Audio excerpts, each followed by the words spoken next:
Subsidy തുക കഴിച്ചുവരുന്ന 1,00,000-ലധികം രൂപയുടെ loan തിരിച്ചടയ്ക്കാനാവാതെ പ്രതിസന്ധിയിലായിരിക്കുകയാണ് she auto ഉടമകളായ ഈ വനിതകൾ.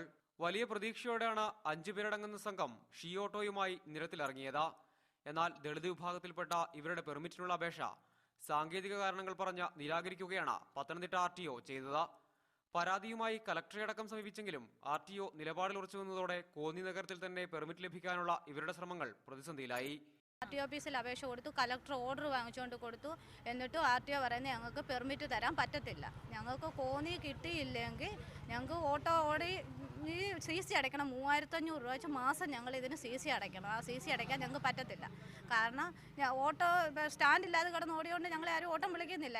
ഇതിനകം തന്നെ ടാക്സി പെർമിറ്റുകൾ അധികമാണെന്നും പുതിയ പെർമിറ്റുകൾ ഇനി അനുവദിക്കേണ്ടതില്ല എന്നുമുള്ള ബോർഡ് തീരുമാനം ചൂണ്ടിക്കാട്ടി ഇവർക്ക് നഗരത്തിൽ പെർമിറ്റ് അനുവദിക്കാനാവില്ലെന്ന നിലപാടിലാണ് RTO.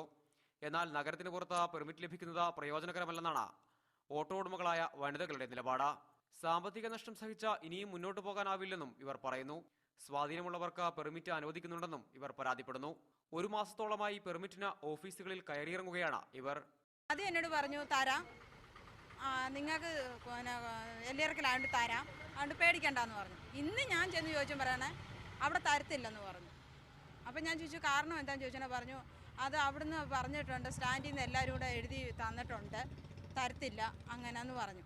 പിന്നോക്ക വനിതാക്ഷേമം ലക്ഷ്യമിട്ട സർക്കാർ ആവിഷ്കരിച്ച പദ്ധതിയുടെ ഗുണഭോക്താക്കൾക്ക് തന്നെ അർഹമായ അവകാശങ്ങൾ നൽകാൻ ബന്ധപ്പെട്ട വകുപ്പുകൾ തയ്യാറാകുന്നില്ല എന്നതാണ് വാസ്തവം.